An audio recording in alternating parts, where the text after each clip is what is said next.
ce premier webinaire organisé par la plateforme sanitaire et sociale. Je vous rappelle qu'il y aura 5 webinaires qui vont se succéder à partir d'aujourd'hui et jusqu'au 24 juin autour de l'épidémie de Covid et ce qu'on peut en dire de cette épidémie pour la région Hauts-de-France principalement, mais aussi pour la, la France en général, et puis quelles sont les conséquences qu'on peut en tirer et qu'est-ce qu'il va se passer après.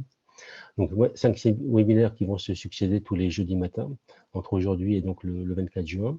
Le premier webinaire de ce matin donc, est sur la situation épidémique. On va commencer par les chiffres. Situation épidémique de l'épidémie telle qu'elle s'est déroulée en Hauts-de-France, avec 3 invités avec nous. Lynn Renaud, qui est chef de projet à l'INSEE, chef de projet PIVER. Lynn nous expliquera rapidement ce qu'est PIVER en début d'intervention. On a Charlotte Megard, qui est épidémiologiste à Santé publique France, Hauts-de-France, depuis une année. En réalité, elle a commencé finalement avec le Covid. Et puis, nous aurons Thibaut Balkan, qui est médecin de santé publique à l'OR2S et aussi au département d'information médicale au CHU d'Amiens. Voilà, 3 intervenants ce matin. Un webinaire qui va se dérouler en 2 parties. Une première partie sera autour des données statistiques et épidémiologiques de cette épidémie et des 3 vagues qu'on a connues. Et puis une seconde partie autour des conséquences que l'on peut tirer de cette épidémie sur la démographie, sur les comportements des personnes, etc. Voilà, donc sans plus tarder, je vais commencer la première partie, donc sur la situation épidémique en Hauts-de-France. Je vais demander à Lynn Renaud, Lynn Leroux, décidément. Mais elle m'a dit que c'était habituel qu'on vous appelait inquiétez pas, c'est toujours. souvent. Voilà, c'est ça, c'est souvent. Pourtant, j'ai marqué en grand devant mon écran Lynn Leroux, et voilà. Voilà, de présenter donc cette première partie sur le surcroît de décès qu'on a pu enregistrer donc dans la région entre 2020 et le début de l'année 2021. Lynn Leroux, je vous laisse partager votre écran. Voilà. Donc, après la présentation, donc on aura 2-3 questions, si vous voulez bien, auxquelles Lynn pourra répondre. Alors effectivement, bonjour à tous. Donc effectivement, je ne vais pas chanter aujourd'hui, mais je vais plutôt vous présenter la situation de l'évolution des décès en région Hauts-de-France. Depuis en fait le début de la pandémie, l'INSEE réalise un suivi de l'évolution des décès tous les 15 et communique tous les 15 jours sur cette évolution à partir d'un communiqué de presse qui est publié sur le site internet de l'INSEE. Alors, ah oui, il faut que je défile comme ça, pardon. Voilà, donc ma première partie donc, porte sur l'évolution des décès. Donc dans la région, hop, j'ai été un peu vite, pardon, excusez-moi. Donc dans la région en 2020, c'est 60 960 décès, toutes causes confondues, hein, qui ont été enregistrés en 2020, soit 11% de plus qu'en 2019. Donc la comparaison le fait par rapport à l'année 2019 sans pandémie, hein. Cette hausse est de 2 points supérieure à la moyenne observée du niveau national. Et sur l'ensemble de l'année, en fait, le surcroît des décès dans la région est de 5 810 par rapport à l'année 2019. Donc cet excédent est lié aux 2 vagues épidémiques de la Covid-19, respectivement au printemps et à l'automne, avec plus 2560 décès entre le 1er mars et le 30 avril et plus 3300 entre le 1er septembre et le 31 décembre. Le nombre de décès est par ailleurs resté stable entre le 1er janvier et le 29 février, puis entre le 1er mai et le 31 août. Et comme au niveau national, la hausse du nombre de décès lors de la première vague a été plus brève, mais plus forte en intensité que la deuxième, soit plus 28% de décès entre le 1er mars et le 30 avril et plus 18% entre le 1er septembre et le 31 décembre.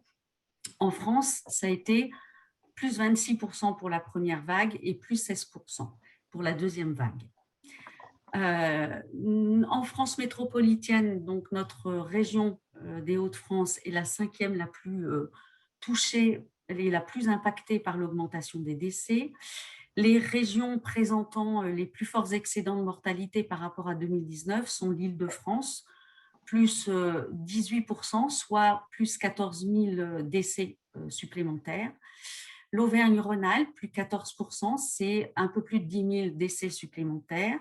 Le Grand Est, plus 13%, c'est 7 000 décès supplémentaires. Et la Bourgogne-Franche-Comté, plus 11%, aux environs de 3 500 décès supplémentaires.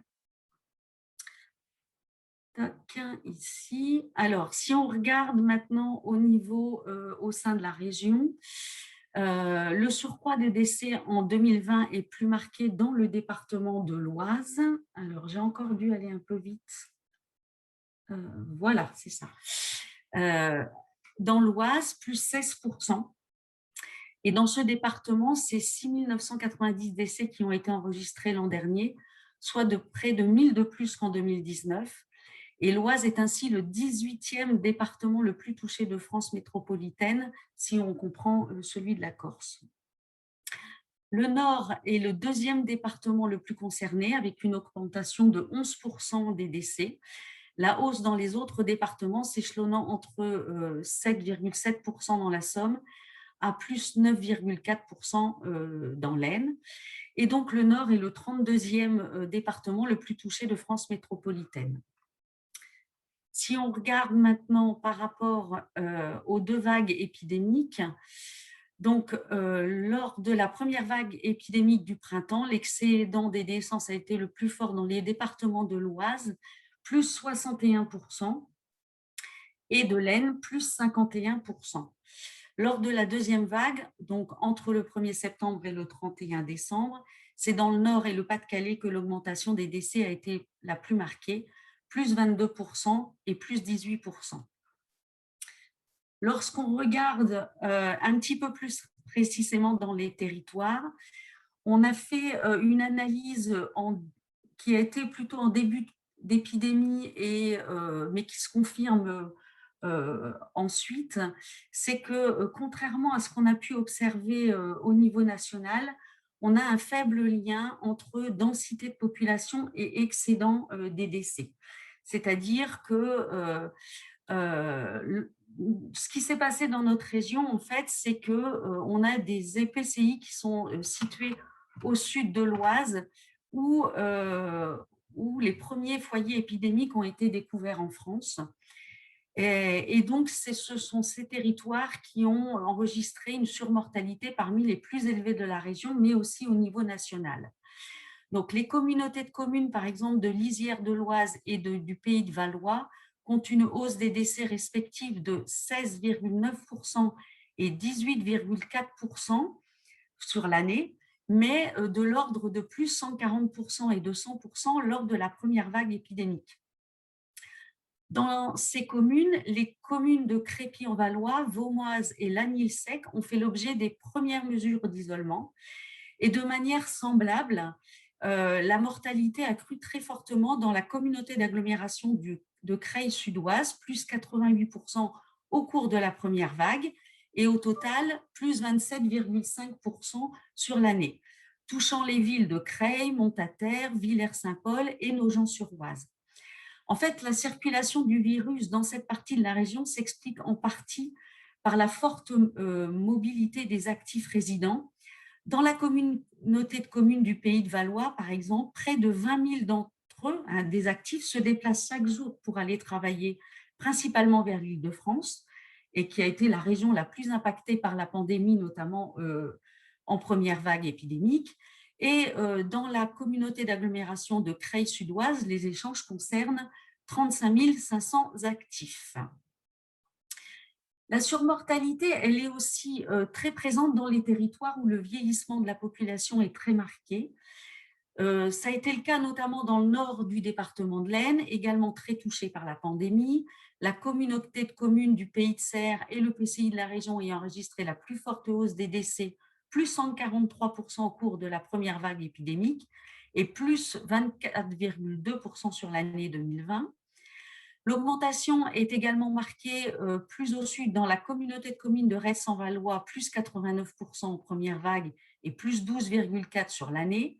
Et dans ces territoires où le vieillissement de la population est plus marqué qu'en moyenne, les décès survenus au sein des maisons de retraite ont subi les plus fortes hausses, respectivement plus 1400% et plus 240%. Donc, en dehors de l'Oise et de l'Aisne, deux communautés de communes dans le nord de la Somme ont été particulièrement touchées. Il s'agit des communautés de communes de Nièvre et Somme et du territoire Nord-Picardie, où le nombre de décès a progressé de 79% et 65% au cours de la première vague épidémique. Les personnes âgées ont été les principales victimes, avec une augmentation des décès des 75 ou plus de 178% dans la communauté de communes de Nièvre et Somme et 85% dans le territoire Nord-Picardie. Et c'est pour ces deux communautés de communes une augmentation des décès de 15 et 23,5% sur l'année. Voilà. Si maintenant, alors je reviens là, si on regarde maintenant début 2021, en fait, entre le 1er, alors la situation là, c'est entre le 1er janvier et le 19 avril, on avait 20 425 décès qui ont été enregistrés dans les Hauts-de-France, soit 2200 de plus que pour la même période en 2019. Le nombre de décès est ainsi supérieur à 12% par rapport à 2019 et plus 3% à la même période de 2020, soit 4 points au-dessus de la moyenne nationale, qui est toujours de 8%. Et les Hauts-de-France sont, en 2021, la deuxième région la plus impactée avec Grand Est, qui sont égaux, juste derrière Provence-Alpes-Côte d'Azur, et sachant que l'Île-de-France est à 11%. Voilà. Alors, on vient de, soit c'est aujourd'hui ou c'était hier, en fait, il y a eu un nouveau communiqué de presse, donc l'analyse a porté plutôt sur le 2021, mais je vous en donne quelques informations. Si on regarde, en fait, entre le 1er janvier et le 7 mai, c'était 2800 décès qui ont été enregistrés, donc soit 14% de plus qu'à la même période en 2019 et plus 6 points par rapport à la moyenne de France métropolitaine. Et donc, du coup, l'augmentation varie de plus de 9% dans la Somme à 16% dans le Pas-de-Calais. Et sur la période récente, donc la hausse des décès s'accélère malgré les premiers signes de ralentissement de la circulation virale. Voilà. Début 2021, donc là on repart en fait sur la période du 1er avril au 19 du 1er janvier au 19 avril. L'excédent des décès varie de 9% aussi dans la Somme à 15% dans le Pas-de-Calais. Voilà. Donc comme vous le voyez sur le tableau. Ensuite, donc, lorsqu'on regarde sur les deux périodes, c'est-à-dire lorsqu'on regarde l'évolution entre 2019 et 2020 et 2019 et 2021, on voit que, et forcément, c'est les plus âgés qui ont été les plus impactés. Lors de la première vague épidémique, a davantage touché les personnes de 75 ans ou plus 34% pour les 75-84 ans, et les 85 ou plus, en lien avec la hausse sensible des décès observés dans les maisons de retraite. Lors de la deuxième vague, l'excédent des décès pour les 65 ou plus est plus proche, quelle que soit la tranche d'âge. Voilà. Et on sait en fait que donc plus 20% et plus 22% par rapport aux 34% pour la première vague épidémique. Et en 2021, les décès continuent à toucher les plus âgés. Sur 10 personnes décédées depuis le début de l'année, 8 sont âgées de 65 ans et plus. Et Voilà. Et donc, comme je vous le disais, en fait, le surcroît des décès a été particulièrement fort dans les maisons de retraite, où 5 380 décès ont été enregistrés, soit 1 200 de plus qu'en 2019, plus 29%. Les décès à domicile sont également en forte augmentation, plus 20%. Et dans les hôpitaux, même si c'est là que les décès ont le plus souvent lieu, la hausse a été que de 7%, si je puis dire. Et alors que l'écart de l'excédent des décès est très, très important dans les maisons de retraite, plus 60%, et à domicile, plus 28% lors de la première vague, il se réduit sensiblement entre le 1er septembre et le 31 décembre, avec plus 26% et plus 33%. Voilà ce que j'avais à vous dire sur, sur l'évolution des décès. Donc, vous avez chaque vendredi aussi une mise à jour des données régionales et départementales sur le site insee.fr. Comme je vous le disais en préambule, on a des fiches de communiqué de presse qui sont mises à disposition sur insee.fr, mais aussi dans l'extranet Astrid. Et puis, on a aussi des données sur les décès jusqu'au niveau communal sur insee.fr et qui sont aussi mises à disposition sur Astrid. Voilà, j'en Merci ai beaucoup. fini avec ma présentation. Merci beaucoup, Lynn Leroux, de cette présentation sur la situation donc, des décès dans la région. Alors, si vous voulez poser des questions, je ne vous l'ai pas rappelé au début, mais vous pouvez toujours utiliser le chat. On ne va pas passer par des micros. Donc, si vous avez des questions à poser à Lynn, allez-y sur le chat et je les retransmettrai. Moi, j'aurais une première question par rapport à votre présentation. Donc, vous dites à la fois que et je voudrais que ce soit ça que vous avez dit, il y avait un lien entre la densité de population et l'épidémie, et il y avait aussi un lien entre la faible mobilité de la population et le peu d'épidémies sur les territoires. C'est bien ça? En fait, effectivement, nous, ce qu'on a remarqué quand même, puisqu'on a vu que les premiers foyers épidémiques étaient dans l'Oise et là où principalement on avait des déplacements avec l'Île-de-France, et c'est vrai que c'est dans l'Île-de-France où en fait le virus a le plus circulé dès le début. Et, et si vous voulez, par exemple, on n'a pas vu le même effet dans les autres territoires denses de la région, comme par exemple sur l'île ou voilà. Donc ça s'est cantonné principalement sur les territoires où il y avait les premiers foyers épidémiques, et il s'avère que ce sont ceux qui se déplacent le plus vers l'Île-de-France. Et j'avais même entendu lors d'un reportage où effectivement les relations, notamment on avait un gros foyer épidémique sur Roissy dès le début de la première vague épidémique. Et il est vrai que ces territoires ont des fortes relations avec ce territoire. Donc, on n'a pas fait une analyse qui va montrer le lien, vous voyez, scientifiquement prouvé, mais on voit bien que ce n'est pas tous les territoires denses qui ont été les plus marqués, parce que notamment même dans la Somme, par exemple, ce n'était pas forcément sur Amiens, mais plutôt des territoires qui étaient autour, qui ont été le plus impactés. D'accord. Et là, on n'est pas sur les causes de mortalité. Donc, ça veut dire que ce surcroît de mortalité, il est en partie explicable par l'épidémie, mais pas totalement. Oui, c'est ça, parce que nous, en fait, l'analyse qu'on fait, c'est toutes causes confondues. Hein.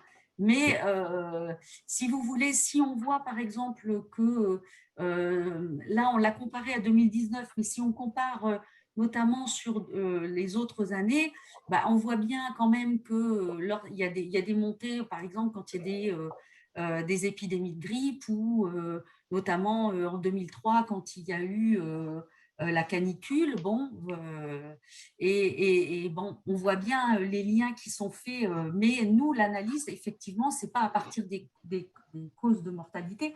En plus, si vous voulez, la source qui est utilisée, c'est la source état civil. Hein. Donc, on n'a pas les causes forcément de mortalité. Et là, d'ailleurs, même les communiqués de presse qu'on fait, hein, c'est bien spécifié, les données sont provisoires parce que ce sont les envois des mairies. Alors, une grosse partie est dématérialisée, mais certaines mairies nous les envoient aussi encore par courrier. On a aussi un temps de saisie de l'ensemble des éléments. Et donc, du coup, on est amené quand même à revoir un certain nombre de fois les chiffres pour consolider en fait les données. Mais on voit bien quand même la tendance en fait, hein, on voit bien ce qui se passe. D'accord, écoutez, merci beaucoup pour ces explications. Et je propose de passer donc à la deuxième intervention, celle de Charlotte Megard, donc de Santé publique France en Hauts-de-France, et qui est sur le bilan justement de la surveillance de la Covid-19. Comment cette surveillance est-elle organisée? Donc, moi, je vais vous présenter un petit peu comment s'organise la surveillance de la pandémie au niveau de Santé publique France en Hauts-de-France, mais également finalement dans les autres régions. Et ça va finalement être très cohérent avec ce que a présenté Lynn Leroux.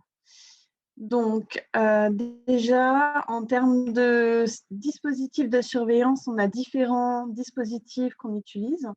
On a tout d'abord Sursaut, la surveillance syndromique, et le réseau Sentinelle pour pouvoir voir les données à propos de tout ce qui se passe en médecine de ville, mais aussi dans les urgences, les hospitalisations liées au coronavirus, et également tout ce qui est excès de mortalité avec les données INSEE et les certificats d'excès électroniques pour la mortalité attribuable. On a également la surveillance des hospitalisations, admissions en soins critiques et décès hospitaliers via le système civique, qui finalement a été créé à la base pour le suivi des victimes d'attentats lors des attentats de Paris et qui a été réoptimisé pour la pandémie de Covid-19. Ensuite, vous avez aussi ce qui est complémentaire finalement, un système de surveillance sentinelle des cas graves de Covid-19 admis en réanimation. En Hauts-de-France, on a à peu près 20 services de réanimation qui sont volontaires pour nous adresser des fiches de cas graves et voir un petit peu les caractéristiques de ces cas admis en réanimation.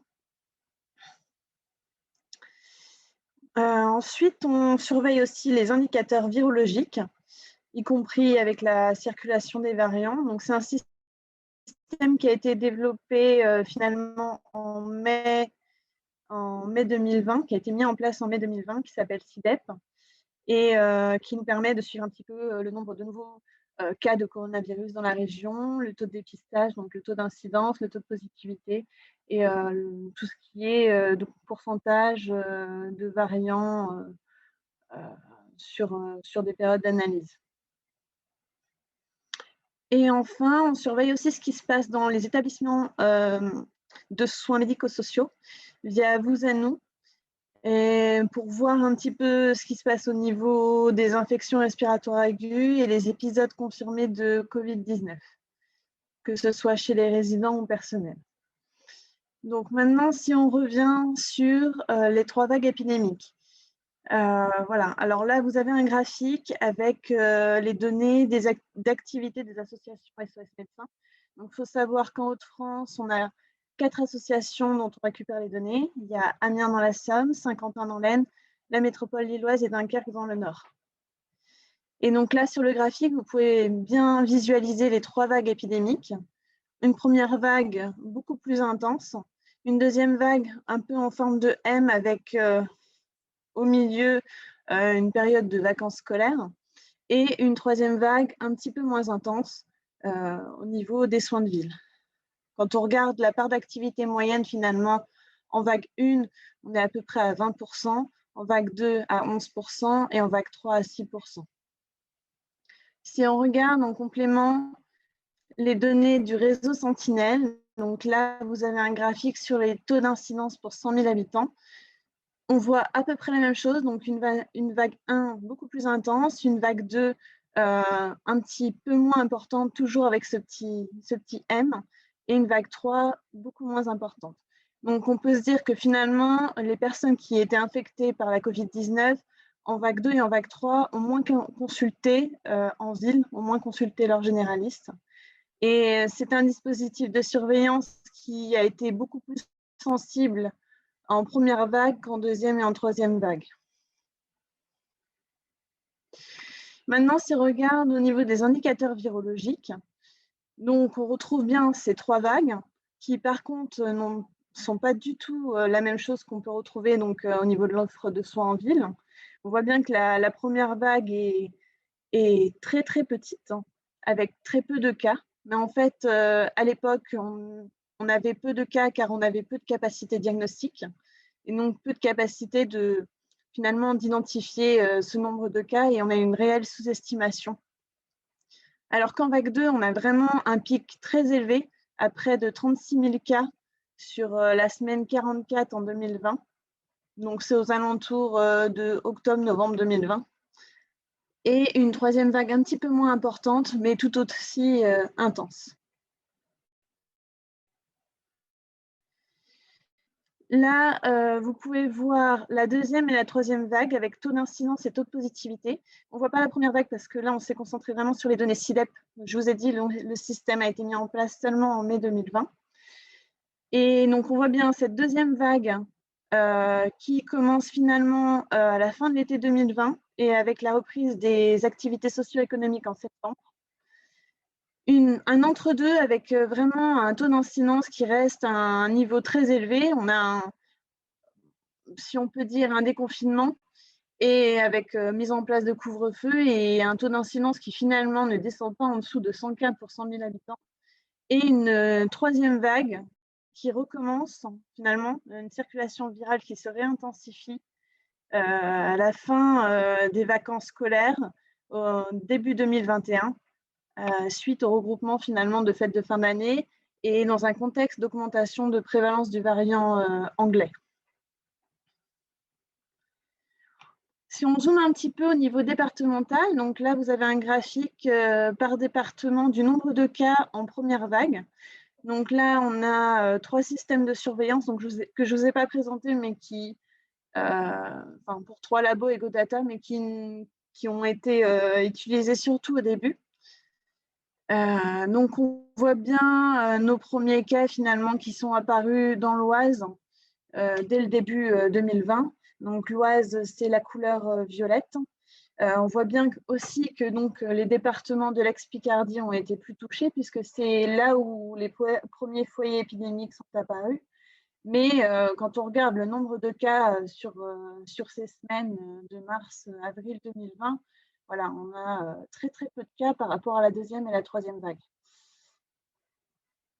Si on regarde maintenant le taux d'incidence départementale sur les vagues 2 et 3, on voit que sur la deuxième vague, on a vraiment le Nord et le Pas-de-Calais qui sont beaucoup plus touchés que les départements de l'ex-Picardie.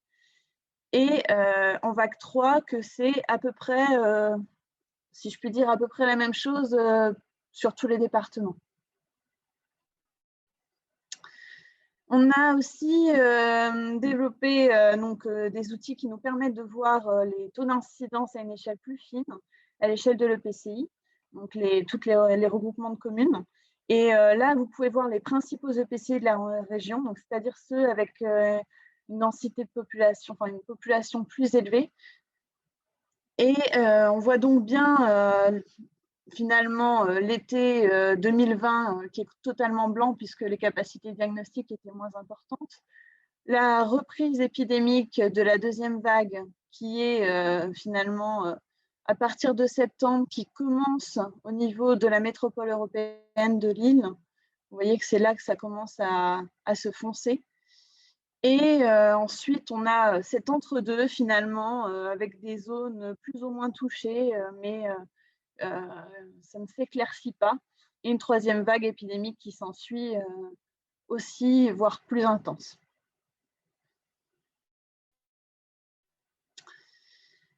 Donc, je vais vous montrer 2 exemples d'ailleurs qui vont certainement vous parler puisque c'est passé dans les actualités, notamment le Dunkerquois où on a vu le taux d'incidence grimper de manière assez intense dès janvier 2021. On voit bien le pic à près de 900 de taux d'incidence finalement fin février, avec une mesure territorialisée, donc le confinement du week-end, qui a été mis en place.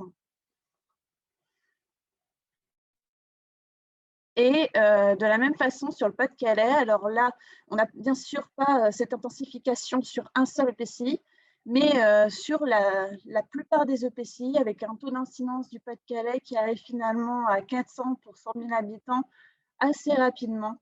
Et ce qui a été assez inquiétant, et donc on a mis il y a eu la même mesure qui a été mise en place une semaine plus tard que le Dunkerquois, avec ce confinement du week-end.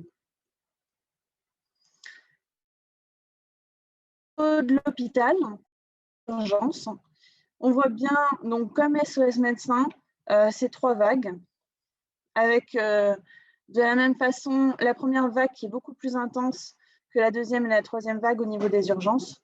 Une part d'activité, une part d'hospitalisation beaucoup plus importante. En vague 1, on est à 17% et à 24% pour les hospitalisations. En vague 2, à 6 et 12,7%. Et en vague 3, 4,9% et 12,3%. Si on regarde au niveau du système civique, là sur le graphique, vous pouvez voir donc pareil les 3 vagues avec en incidence donc les nouvelles hospitalisations par semaine calendaire, ainsi que les nouveaux décès hospitaliers et les nouvelles admissions en soins critiques.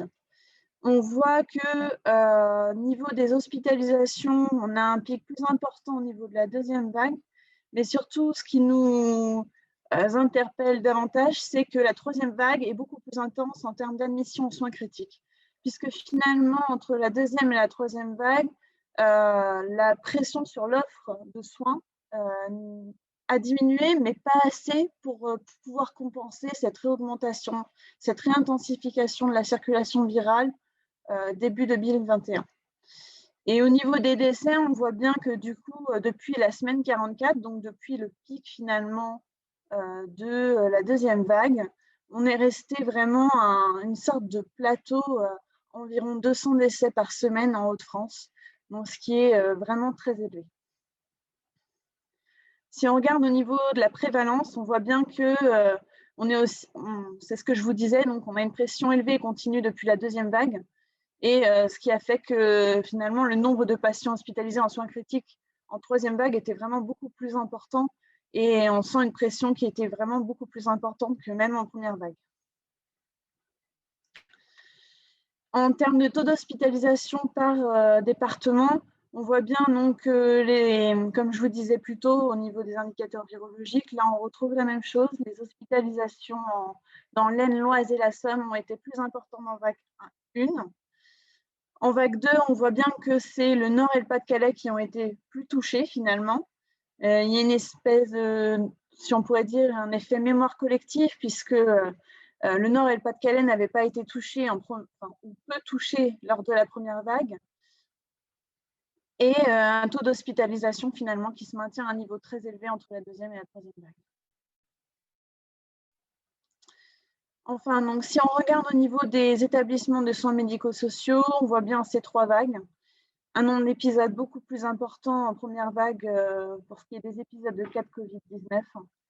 Et une troisième vague qui a un impact moins important finalement, mais on pourrait se dire que justement, comme il y a principalement des EHPAD, c'est lié à l'intensification de la couverture vaccinale. Et bon, là, je vais répéter un petit peu ce qu'a dit Lynn Leroux, mais finalement, quand on regarde au niveau de la mortalité toute cause, on retrouve bien des excès de mortalité dans la région, jamais égalés depuis ces 7 dernières années, avec 3 vagues de surmortalité, dont 2 lors des vagues de Covid-19, donc là, la vague 1, puis après vague 2 et 3.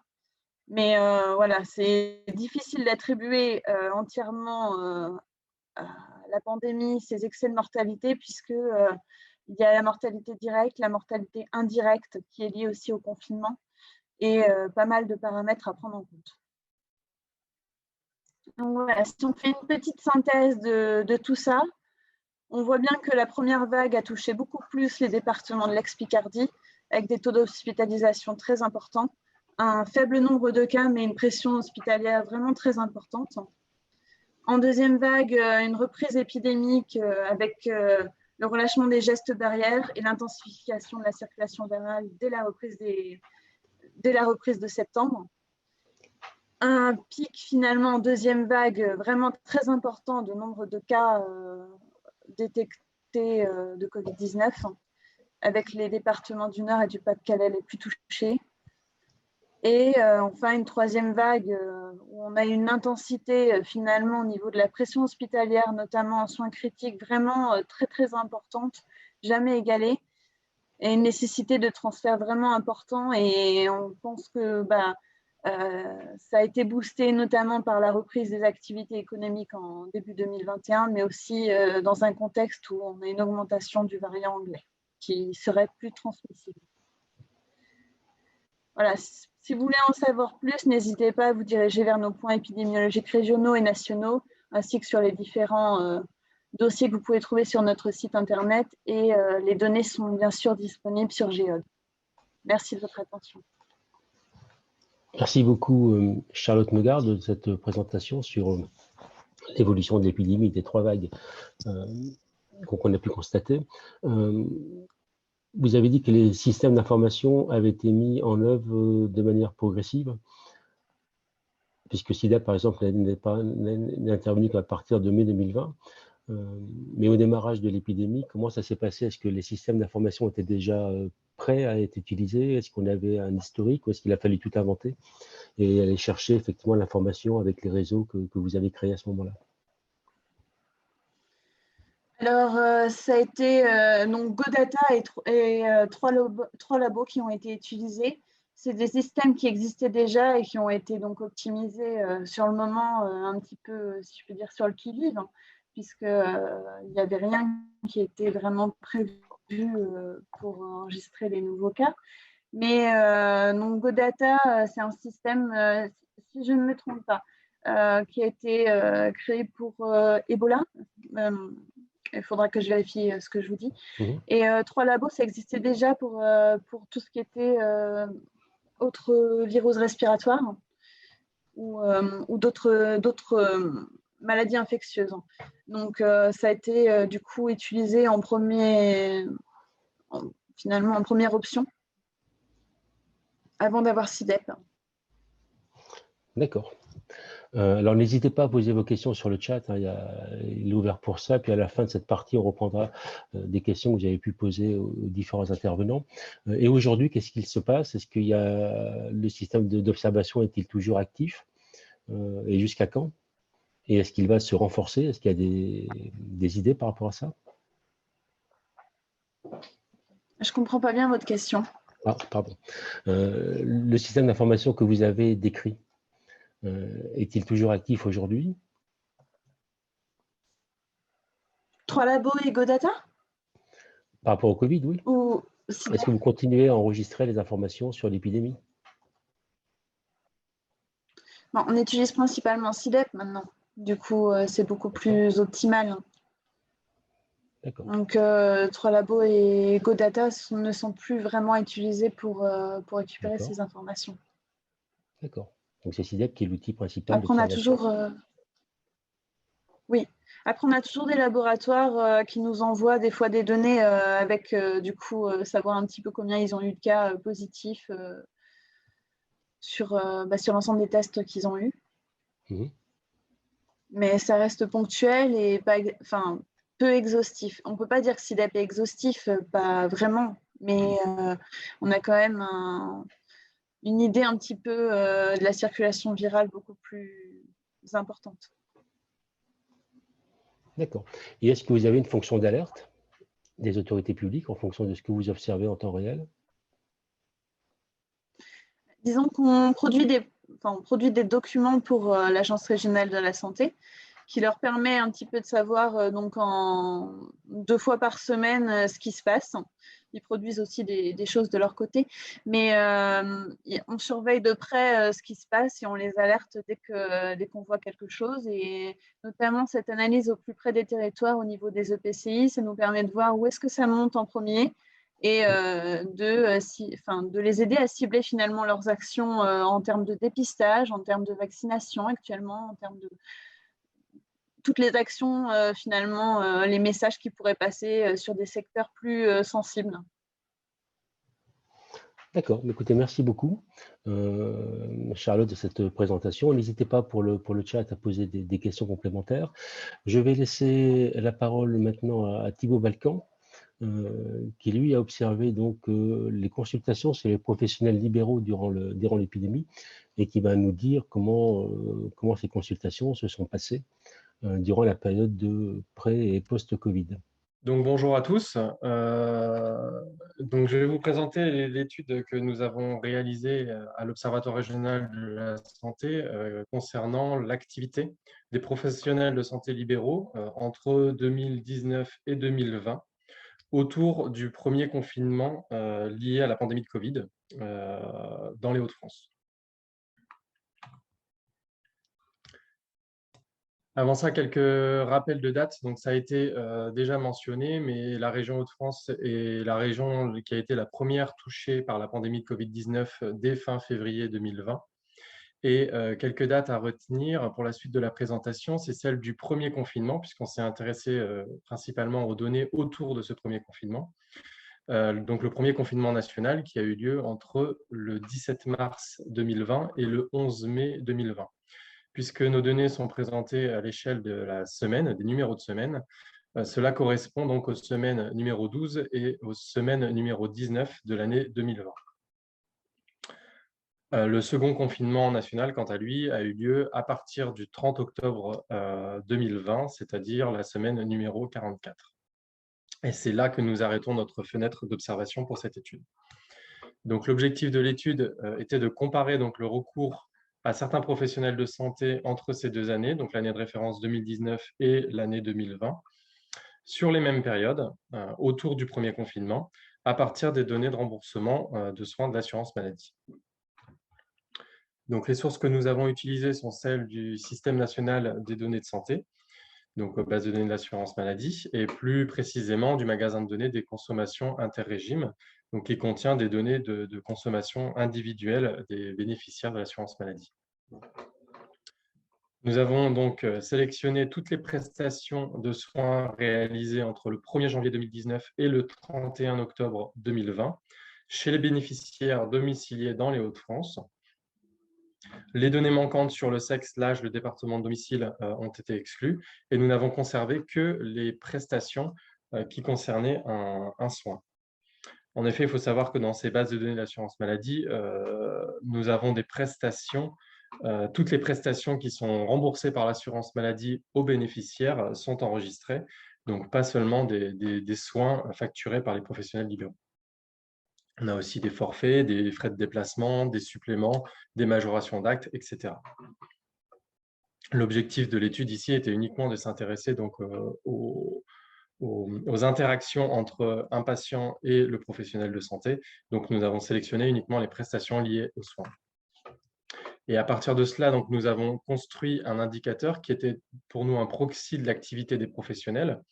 Et cet indicateur était le nombre de rencontres journalières entre un professionnel de santé et un bénéficiaire. Donc, c'est le terme utilisé dans les bases de données d'assurance maladie. J'utiliserai peut-être plus facilement le terme de patient puisqu'on s'intéresse ici aux soins. Donc, c'est-à-dire que nous, avec cet indicateur, nous ne comptabilisions au plus un seul acte par couple patient-professionnel de santé et par jour. Ce nombre était ensuite agrégé à la semaine et donc nous avons présenté dans cette étude le nombre de rencontres par semaine. Nous avons comparé ces données entre l'année 2019 et 2020, donc par semaine, entre les semaines numéro 2 et 37, donc qui correspond à la dernière semaine complète du mois d'octobre, donc peu de temps avant le deuxième confinement. Les professions que nous avons étudiées sont les médecins généralistes, les médecins spécialistes, les chirurgiens dentistes et les masseurs kinésithérapeutes. Je vais vous présenter donc pour commencer les résultats chez les médecins généralistes. Les 4 professions seront présentées de la même façon avec les mêmes graphiques. Donc, je vais passer un petit peu de temps sur la première slide des médecins généralistes pour vous donner quelques clés d'interprétation des graphiques. Donc, le premier graphique représente le nombre de rencontres par semaine. Donc, ici, auprès des médecins généralistes dans les Hauts-de-France, avec une première courbe vert clair qui correspond aux données d'activité donc de 2019 et une deuxième courbe vert foncé qui correspond aux données d'activité 2020. Donc, je ne vais pas rabuter le langage ici dans la présentation, je parle d'activité, d'actes, mais ayez bien en tête que l'indicateur que nous avons mesuré, c'est bien un nombre de rencontres tel que je l'ai défini juste avant. Nous avons représenté également donc, par un bandeau gris foncé la période du premier confinement, donc, qui s'est allée de la semaine numéro 12 à la semaine numéro 19, et par un bandeau gris clair la période des vacances d'été, qui influence également l'activité des professionnels.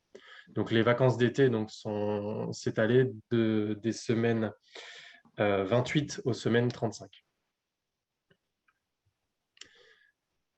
Donc, on voit ici sur ce premier graphique que pendant les premières semaines de confinement, l'activité des médecins généralistes a chuté de 29% par rapport à la première période 2020. Donc, je vous montre ici. Donc, on est dans le bandeau gris foncé. On voit bien que la courbe verte foncée est très inférieure à la référence, donc les données de l'année 2019, ici en vert clair. Donc, une baisse d'activité de presque 30% pour les médecins généralistes lors de ce premier confinement. Après le premier confinement, les données sont assez semblables entre les années 2019 et 2020. On voit des fluctuations assez importantes ici, juste après le premier confinement, qui correspondent aux semaines du mois de mai pour lesquelles nous avons des jours fériés. Selon que le jour férié tombe un jour ouvré ou non, on peut avoir des variations d'activité assez importantes d'une année à l'autre. Je ne le présente pas sous forme graphique, mais nous avons également étudié ces mêmes données en fonction de l'âge et du sexe, de la classe d'âge et du sexe des bénéficiaires.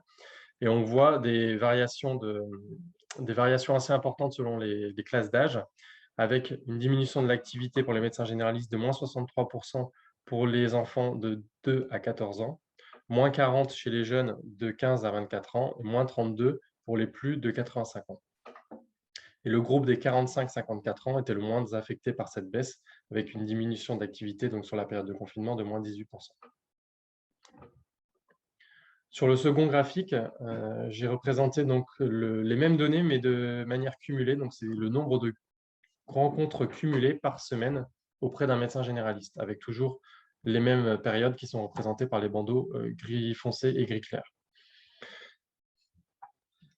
Et quelques repères sur les diminutions d'activité cumulées, cette fois-ci, aux semaines 11, 19, 27, 35 et 43, donc qui correspondent la semaine 11 à la dernière semaine avant le premier confinement. Donc, on voyait que juste avant le premier confinement, on avait une activité cumulée qui était supérieure en 2020 de 2,8% par rapport à l'année 2019. À la fin du premier confinement, on avait une baisse d'activité qui était de moins 11%.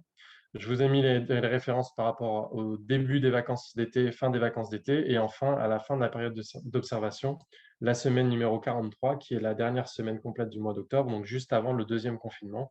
On était sur une variation d'activité de presque moins 7% à fin octobre, entre 2019 et 2020. Ce qui est intéressant d'observer sur ce graphique, c'est la pente des courbes qui nous renseigne sur la vitesse d'accroissement des consultations d'une semaine à l'autre. On voit bien ici que sur la période du premier confinement, en 2020, la pente de la courbe s'est modifiée, ça correspond donc à cette baisse d'activité. Puis ensuite, après la fin du premier confinement, le niveau d'activité a repris une vitesse de croisière, si je puis dire, comparable à celle de l'année 2019, puisqu'on voit que les deux courbes suivent la même trajectoire. Donc, l'information importante, c'est que en 2020, après le premier confinement, on a rattrapé assez rapidement des niveaux d'activité comparables à l'année 2019, mais qu'il n'y a pas eu de rattrapage, c'est-à-dire que la courbe vert foncé est toujours restée plus ou moins parallèle à la courbe vert clair, sans jamais la rejoindre. À l'extrême ici, sur les données du confinement, on pourrait avoir, si l'activité s'était complètement arrêtée, on aurait une stagnation des effectifs cumulés, donc une pente qui serait nulle avec une droite horizontale. On verra un cas juste après. Et le dernier graphique que je vous présente, c'est le différentiel du nombre de rencontres par semaine auprès d'un médecin généraliste entre 2019 et 2020. Donc, ce sont ce sont à chaque fois les mêmes données, mais vues sous 3 angles différents. C'est-à-dire qu'ici, la barre représente donc le delta entre les données 2020 et 2019, mais exprimé en pourcentage. Lorsque la barre verte est supérieure à 0, on a des données d'activité pour la semaine en question qui sont supérieures en 2020 par rapport à 2019, et inversement, lorsque la barre verte est sous la barre de 0, on a des données qui sont inférieures.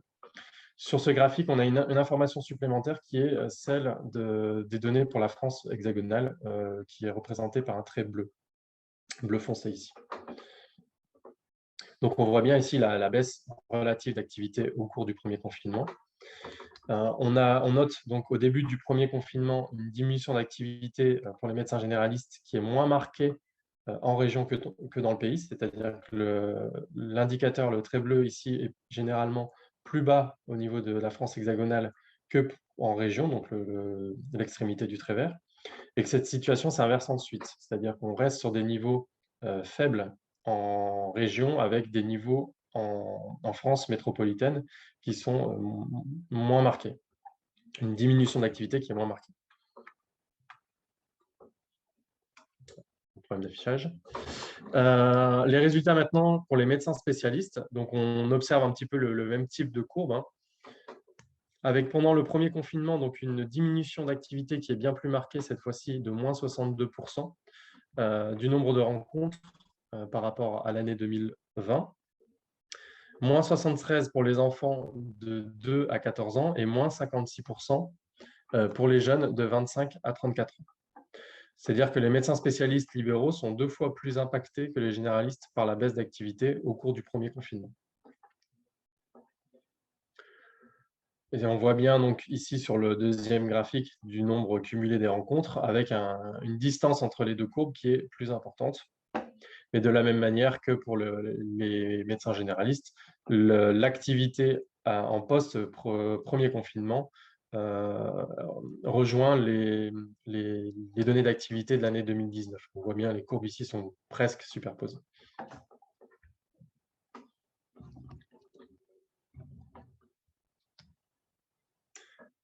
Sur les données différentielles du nombre de rencontres par semaine auprès des médecins spécialistes entre 2019 et 2020, on note une évolution comparable entre les données des Hauts-de-France et les données nationales pendant le confinement. Vous voyez, les barres vertes et bleues sont quasiment au même niveau. Le même niveau de baisse relative entre les Hauts-de-France en région et au niveau national. On note également qu'à l'été donc 2020, entre l'été 2020 et 2019, les données d'activité, donc l'évolution relative est quasiment nulle, que ce soit en région ou en France, ce qui signifie que, comme on le voit ici sur la première courbe, on a quasiment une activité identique entre l'année 2020 et l'année 2019. Un petit focus pour les médecins spécialistes selon la spécialité. Donc ici, sur ce graphique, est représenté donc, le pourcentage et le nombre de rencontres, donc l'évolution du pourcentage et du nombre de rencontres avec un médecin spécialiste selon la spécialité. Le pourcentage à gauche, le nombre à droite, uniquement, donc le nombre est représenté ici uniquement pour les Hauts-de-France, et à gauche, l'évolution du pourcentage en vert pour les Hauts-de-France, en bleu pour la France hexagonale. Rapidement, on voit qu'il y a des disparités qui sont observées selon les spécialités. Dans l'ensemble, les niveaux de baisse sont semblables en région et au niveau national, c'est-à-dire que la hauteur des barres est quasiment identique en région et au niveau national. Et on note des baisses plus importantes donc pour certaines spécialités comme l'ophtalmologie, l'anesthésie et réanimation, et la chirurgie orthopédique et traumatologie, qui sont à mettre en lien avec les diminutions de l'activité programmée dans les cliniques et les hôpitaux. En revanche, d'autres spécialités sont moins impactées par cette baisse d'activité. Ce sont notamment des spécialités qui nécessitent des suivis réguliers des patients, comme la pédiatrie, la pneumologie, surtout la néphrologie, l'oncologie et la psychiatrie, qui sont ici regroupées au centre du graphique.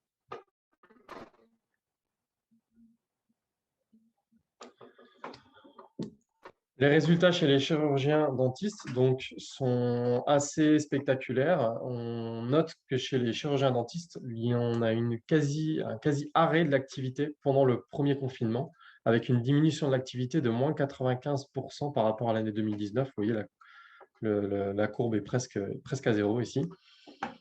Et un retour rapide de l'activité après le confinement à des niveaux comparables à l'année 2019.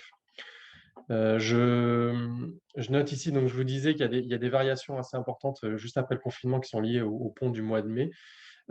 Ici, le creux que vous voyez ici en début d'été sur l'année 2020 correspond au jour férié du 14 juillet qui tombait sur un jour non ouvré, donc un week-end en 2019 et un jour ouvré en 2020. Donc, vous voyez l'impact des jours fériés sur l'activité, donc le nombre de rencontres au cours d'une semaine. Ces données, donc, je ne l'ai pas précisé, mais ce sont des données qui sont brutes, non lissées.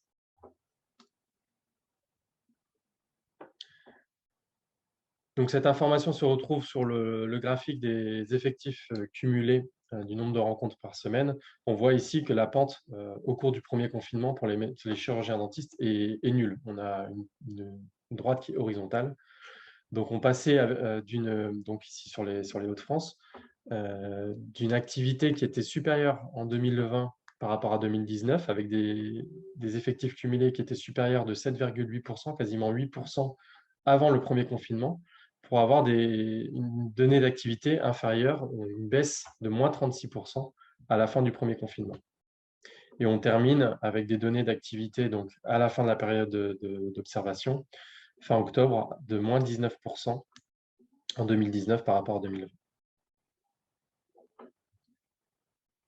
Peu d'informations nouvelles sur le différentiel du nombre de rencontres par semaine ici, avec des évolutions relatives qui sont comparables entre les Hauts-de-France et le niveau national pendant le confinement. Donc, vous voyez ici, on reste sur des niveaux très bas de toute façon, que ce soit en région ou au niveau national. Et également, on note ici un delta qui est très faible entre les données de 2019 et 2020 au cours de l'été 2020, que ce soit en région ou au niveau national. Après l'été, pardon, excusez-moi.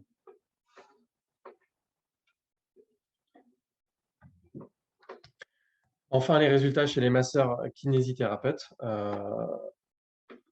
avec le nombre de rencontres par semaine dans les Hauts-de-France.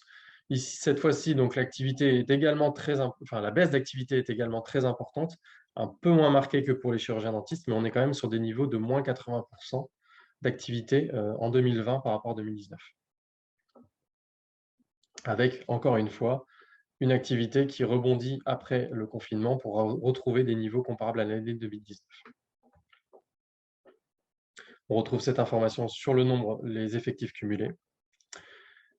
Cette fois-ci, on avait donc, avant le premier confinement, plutôt une baisse d'activité en 2020 par rapport à 2019, avec des chiffres qui étaient de moins 6,5% avant le début du premier confinement, moins 35% à la fin du premier confinement, et moins 18% d'activité cumulée à la fin de la période d'observation, donc fin octobre. Les conclusions sur le différentiel du nombre de rencontres par semaine sont identiques à celles des chirurgiens dentistes. Une évolution comparable en région et au niveau national, avec des baisses qui sont sur des ordres de grandeur identiques, et une reprise d'activité ensuite avec des niveaux d'activité après l'été qui sont tout à fait comparables entre 2019 et 2020. N'hésitez pas, si vous avez des questions, à les poser dans le chat au fur et à mesure. En conclusion, donc, on observe donc une baisse d'activité qui est importante, voire très importante pour toutes les professions que nous avons étudiées. Cette baisse d'activité a de multiples causes, mais également de multiples conséquences. Certaines ont déjà été étudiées, d'autres sont plutôt de l'ordre d'hypothèses et mériteraient donc des études complémentaires.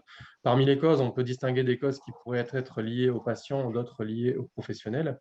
Parmi les causes liées aux patients, la plus évidente et celle qui a été mise en exergue, c'était principalement la diminution de l'incidence des autres maladies infectieuses liées au confinement, liées aux mesures barrières, ce qui explique notamment la baisse d'activité importante chez les classes d'âge les plus jeunes, les 2-14 ans, mais également d'autres causes qui peuvent expliquer cette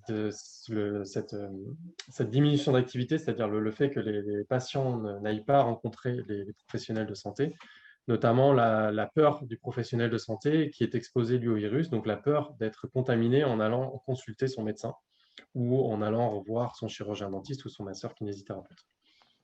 Mais également un temps disponible moins important avec donc les enfants, les écoles qui étaient fermées et les parents qui devaient s'occuper des enfants à la maison. Pardon. Ensuite, on note également des causes qui peuvent être liées aux professionnels. Quand je dis liées aux professionnels, ce n'est pas forcément leur faute, c'est plutôt des causes organisationnelles. Je pense notamment au manque d'équipements de protection individuelle, au manque de tests de dépistage, à l'incertitude liée à la maladie et la mise en place des protocoles sanitaires. Ce qui est à noter quand même, c'est que la mise en place des protocoles sanitaires, finalement, a eu assez peu d'impact, alors un impact en termes d'organisation, bien entendu, mais assez peu d'impact sur le niveau d'activité, mesuré donc par notre indicateur, le nombre de rencontres, en période de post-confinement, puisque les protocoles se sont mis en place au fur et à mesure, puisqu'on a des données d'activité donc en 2019 après le confinement qui sont assez similaires à celles de en 2020, pardon, assez similaires à celles de 2019. D'autres explications plus ponctuelles peuvent expliquer également cette diminution d'activité liée aux professionnels, comme le renfort des équipes hospitalières ou des arrêts maladie liés notamment à la pandémie. Les conséquences de cette baisse d'activité sont également diverses et variées et mériteraient également d'être étudiées. C'est l'objectif de nos travaux et de la poursuite de ces travaux. Notamment la diminution des diagnostics de pathologies aiguës, mais ça a déjà été mis en évidence. Est-ce que cette diminution des pathologies aiguës, et je pense notamment aux infarctus du myocarde, aux AVC, est-elle liée à une baisse d'incidence ou à un sous-diagnostic? Quelles sont les conséquences sur la diminution du suivi des maladies chroniques? On a des conséquences à court terme, mais également des conséquences à long terme qui mériteront un peu plus de recul pour être mesurées. Mais également les conséquences sur la diminution des mesures de prévention, comme celle des vaccinations obligatoires, donc hors vaccination Covid. Une des conséquences que nous avons pu mesurer directement avec ces données, c'est le démarrage des téléconsultations en lien avec donc, le premier confinement. On voit ici donc, sur le graphique de gauche, on va dire l'électroencéphalogramme plat ici représente les données de 2019, c'est-à-dire qu'en 2019, on était sur une activité qui était de l'ordre de moins de 50 téléconsultations au cours des semaines 12 à 19, donc pendant le premier confinement, en 2019, à un chiffre qui va jusqu'à plus de 40 000 téléconsultations en moyenne sur la même période en 2020. Vous voyez, on partait de rien quasiment à un nombre très, très important. Je ne l'ai pas précisé, mais dans les données qui ont été présentées au tout début sur les médecins généralistes, les téléconsultations étaient inclus dans ces données. Donc, bien qu'on observe ici une explosion du nombre de téléconsultations en 2020, ces téléconsultations ont probablement atténué un petit peu l'effet des baisses des rencontres, mais elles n'ont pas compensé cette diminution d'activité que nous avons observée sur le premier diapo. Et je précise aussi ici, parce que je ne l'ai pas précisé avant, quand on parle de rencontres, ce n'est pas forcément le patient qui va au cabinet du médecin, ça peut très bien être des visites donc du professionnel de santé au domicile du patient, mais nous avons comptabilisé également dans les rencontres justement ces téléconsultations. L'objectif était donc bien de mesurer est-ce qu'il y avait un contact entre le professionnel de santé et le patient. Donc, on observe ici un pic au milieu du premier confinement, donc en semaine 15, puis une baisse régulière qui s'étale jusqu'à la mi-août, donc semaine 33, puis une reprise après l'été. Une discrète reprise. On note également donc ici sur la partie droite des disparités sur les parts de téléconsultation en fonction de l'âge des patients. Et on voit notamment que ce sont les patients des tranches 25-34, 35-44 qui ont des parts de consultation chez le médecin généraliste, donc représentées par les téléconsultations, qui sont les plus importantes. 19,4 pour les 25-34 ans et 18,8% des consultations chez les médecins généralistes sont représentées par des téléconsultations chez les 34-44 ans. On observe aussi que, quelle que soit la classe d'âge, les parts de téléconsultation en Hauts-de-France sont toujours inférieures à ce qui est observé à l'échelle de la France hexagonale. Ce n'est pas représenté ici, mais nous avons également noté une part supérieure des téléconsultations chez les femmes par rapport aux hommes dans la région des Hauts-de-France, 15% versus 13,5%. Et j'en ai terminé pour la présentation. Et je vous remercie pour votre attention. Merci beaucoup Thibaut de cette présentation. Alors évidemment, lorsqu'on est en webinaire, les applaudissements de la salle sont un peu difficiles à voir, à entendre, mais on a quand même dans le chat, on a quand même des remerciements pour toutes les analyses. Donc n'hésitez pas aussi à chatter pour nous dire tout le bien que vous pensez des analyses qui vous ont été présentées ce matin et qui vont continuer dans la deuxième partie de ce webinaire. Alors quand même, il y a quelques questions que je vais reprendre pour le chat. Alors je vais les reprendre dans l'ordre. Il y avait une première question qui s'adressait à Lynn, qui était sur comment expliquer l'augmentation des décès importants début 2021 chez les plus de 65 ans par rapport à 2020, malgré les campagnes de vaccination qui avaient débuté. Alors, il y a une hypothèse qui est aussi donnée par rapport à ça, c'est que peut-être la période de vacances de 2020 était inclue dans le premier pourcentage, ce qui a diminué la mortalité. Je ne sais pas, Lynn, ce que vous en pensez? Comment nous, pour l'instant, on ne peut pas expliquer pourquoi la mortalité reste toujours élevée chez les plus de 65 ans, hein, puisqu'on n'a pas, les liens.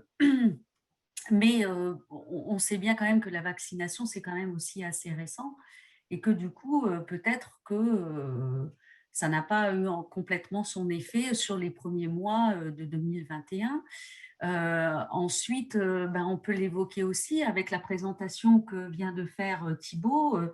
Il y a d'autres, peut-être que ces personnes âgées sont aussi décédées d'autres pathologies que le Covid et donc ou n'ont pas reçu les soins comme ils l'auraient dû. Enfin, ça, je ne sais pas. Hein. Ou bien certains ont pu aussi quand même attraper le Covid entre les deux périodes de vaccination ou avant d'être vaccinés, sachant qu'il y avait aussi des variants qui étaient plus intrusifs visiblement. Donc, on voit quand même une baisse quand même de la mortalité sur les tranches d'âge. Donc, je pense que la vaccination avait commencé à faire son effet. Voilà. Merci, merci Lynn. Alors, Charlotte Mogard, vous reprenez la parole pour préciser le dispositif de surveillance aujourd'hui.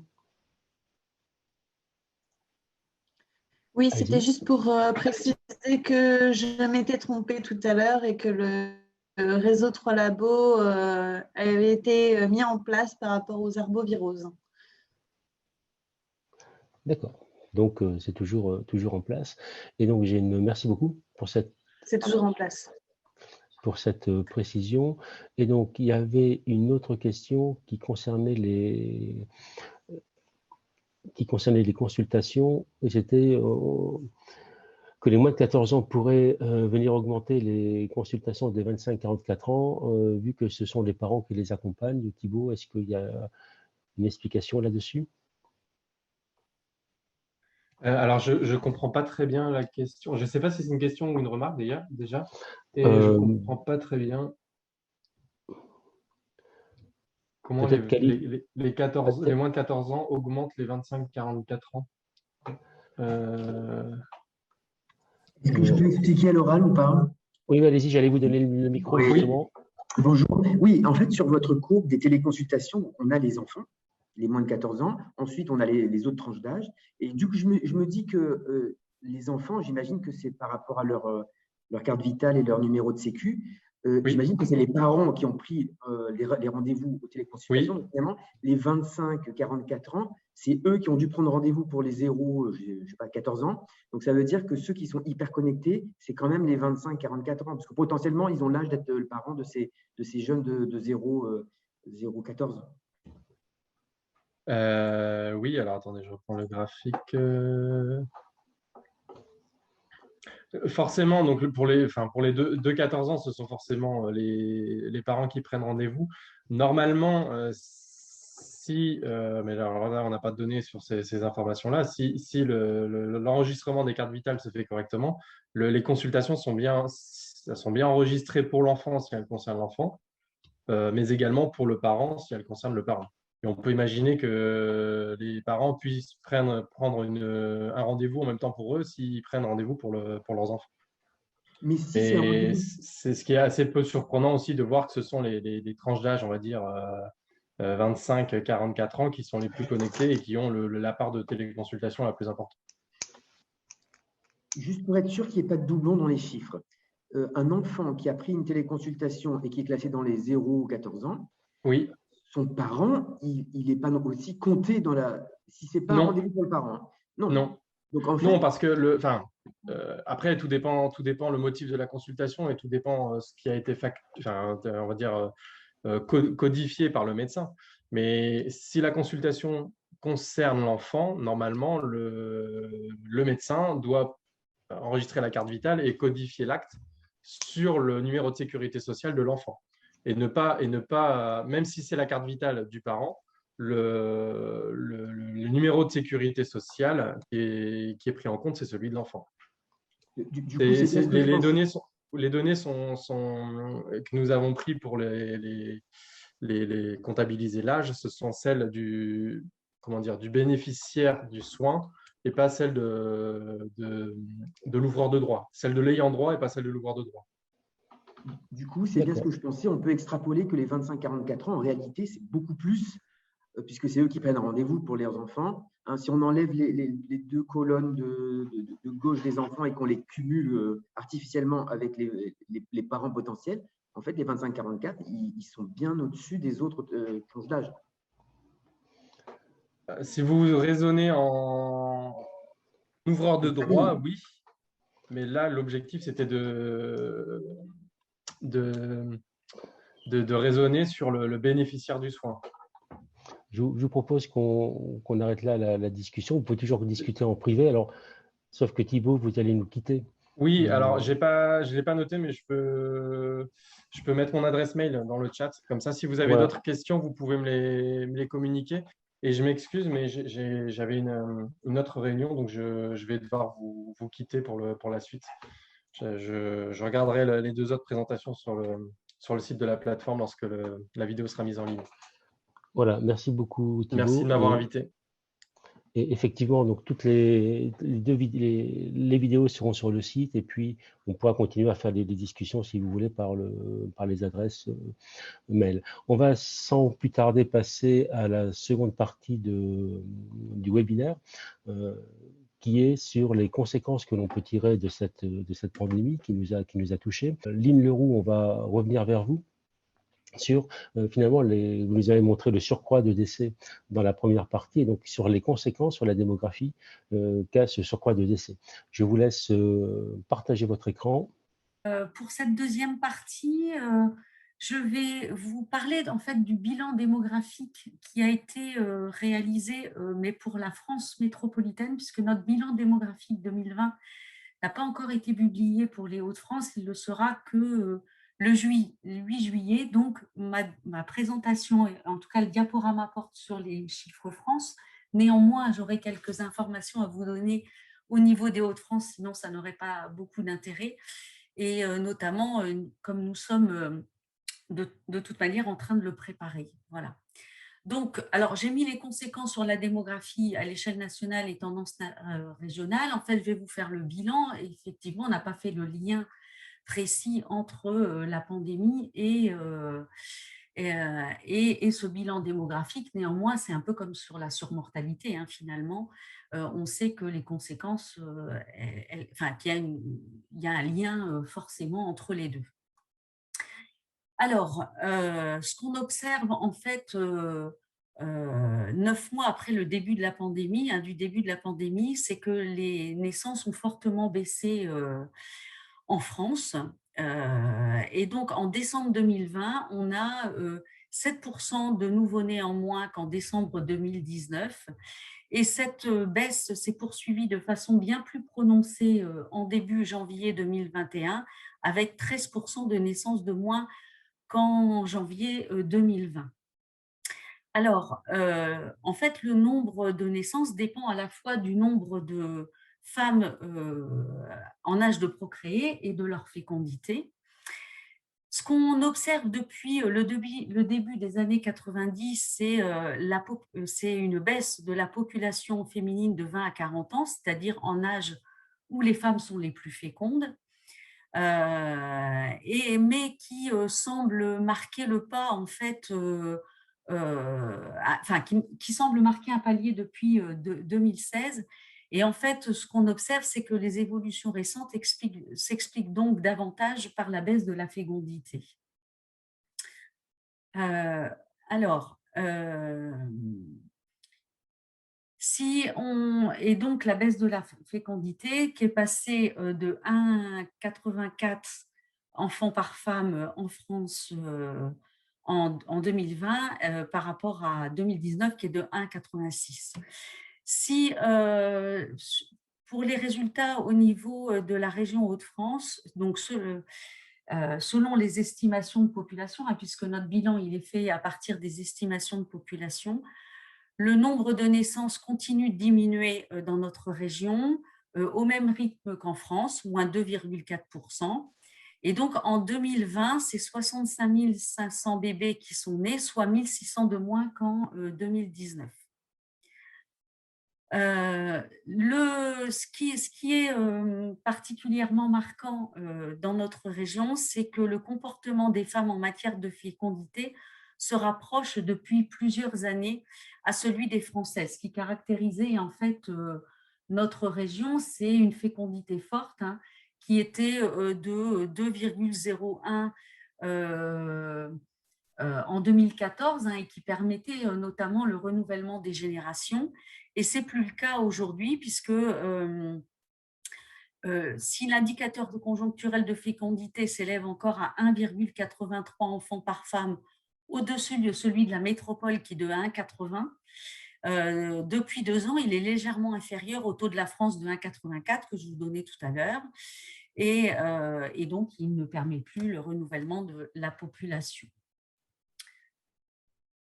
Du coup, avec l'augmentation des décès qu'on a vu et la baisse des naissances, le solde naturel, donc la différence entre le nombre de naissances et des décès, s'établit à plus 82 000 en France. En 2016, il avait atteint son niveau le plus bas depuis la fin de la Seconde Guerre mondiale et il n'a cessé de baisser depuis lors et atteint de nouveau un point très bas en 2020. Dans notre région, on note exactement le même mouvement, hein. Le solde naturel de la région s'établit à plus 4 000 personnes. Il continue de diminuer pour atteindre un niveau très bas en 2020, même s'il demeure évidemment excédentaire. Mais la baisse des naissances a amorcé depuis 2014 avait sensiblement réduit le solde naturel, passant de 26 000 à 11 600 en 2019. Et donc, en 2020, c'est surtout la hausse considérable des décès qui est responsable du net recul du solde naturel, moins 65% en région contre moins 62% en France. Autre message important, en fait, c'est qu'en France, l'espérance de vie s'établit à 85,2 ans pour les femmes et à 79,2 ans pour les hommes. Elle diminue nettement par rapport à 2019, moins 0,4 pour les femmes et moins 0,5 pour les hommes. Et cette baisse est bien plus forte qu'en 2015, année marquée par une forte grippe hivernale, moins 0,3 par an pour les femmes et moins 0,2 ans pour les hommes. Donc, ces dernières années, les gains d'espérance de vie s'étaient ralentis pour les hommes comme pour les femmes. Entre 2010 et 2019, soit avant 2020, les femmes avaient gagné 1 an et contre 1,7 ans entre 2001 et 2010. Pour les hommes, les gains étaient de 1,7 ans et après 2,6 ans. Donc, dans notre région, pour la première fois depuis plus de 50 ans, l'espérance de vie diminue aussi. Elle s'élève à 76,6 ans pour les hommes et à 83,1 ans pour les femmes. Les hommes perdent ainsi près d'1 an et les femmes environ 9 mois en 1 an. Le recul de l'espérance de vie à l'échelle du pays est plus faible, environ 6 mois de moins pour les hommes et 5 mois pour les femmes, c'est ce que je vous ai dit. Et du coup, l'espérance de vie en Hauts-de-France reste la plus courte parmi celles observées dans toutes les régions de France. Dernier point sur ce bilan démographique, je vais essayer de passer ma dernière, si je récupère ma souris, voilà. C'est que parallèlement à ça, on note une chute historique des mariages liés au contexte sanitaire. Donc en France, c'est 148 000 mariages en moins qui ont été célébrés par rapport à l'année précédente. Donc ça fait moins 34,1% par rapport à 2019. Ce qu'il faut savoir, c'est que les célébrations ont été interdites pendant le confinement du printemps, puis limitées en nombre d'invités ensuite. Pour la région Hauts-de-France, c'est 12 800 mariages qui ont été célébrés, donc c'est 37% de moins par rapport à 2019, donc la baisse est plus forte que celle observée à l'échelle de la France. Presque tous les mariages ont été annulés en avril-mai. Donc, comme je vous l'ai dit, parce que les célébrations étaient interdites. Et puis ensuite, on a vu qu'en juin 2020, un quart des mariages avaient été célébrés par rapport à celle de 2019 et près de la moitié en juillet. Et à partir de septembre, le nombre de mariages est de nouveau comparable, voire légèrement plus élevé que ce qui a été observé en 2019. Voilà ce que j'avais à vous dire sur ce bilan démographique. Donc, vous aurez le bilan démographique qui paraîtra le 8 juillet 2021. Il sera complété par une publication qui portera sur les projections de population à l'horizon 2050. Vous avez déjà sur les projections de population une note qui est disponible sur Astrid. Et puis, je vous informe aussi que le 14 septembre, nous avons un rendez-vous de l'INSEE qui sera consacré à la démographie. Donc, je vous donne rendez-vous ce 14 septembre. Et puis, sachez aussi que vous avez des données mensuelles sur les naissances sur insee.fr à cette adresse. Voilà, merci de votre attention. Merci beaucoup, Lynne Leroux, pour cette présentation et les conséquences donc, de la crise sur la démographie. Est-ce que vous savez si c'est la région Hauts-de-France qui a le plus pâti puisqu'on voit que la baisse du solde naturel, la baisse de l'espérance de vie, pardon, est plus importante pour les hommes et pour les femmes par rapport à la France. Est-ce que c'est la région qui est le plus critique dans cette situation ou d'autres régions? Non, je ne sais pas parce que c'est vrai que pour l'instant, les régions n'ont pas sorti leur bilan démographique non plus et du coup, on n'a pas les éléments sur les autres régions. Donc non, je n'ai pas pour l'instant les informations, mais on essaiera de vous les communiquer dès qu'on les aura. On a retenu les dates des prochaines présentations. Voilà, c'est ça. Et sinon, on voyait sur le graphique du solde naturel qu'il était en fait déjà en baisse depuis 2013. Oui. Est-ce que ça veut dire que la Covid a accéléré quelque chose qui existait déjà, toute façon continuer. Je pense quand même parce que, à la fois parce qu'il y a eu une forte progression des décès, hein, c'est ce que j'ai dit, c'est principalement ça, mais en même temps, on voit une baisse des naissances et la baisse des naissances est quand même un phénomène qui est qui a lieu depuis déjà plusieurs années, hein, puisque je vous ai dit, on a vu notamment dans notre région un comportement en matière de fécondité qui s'est vraiment rapproché du niveau France, alors qu'il était bien plus élevé.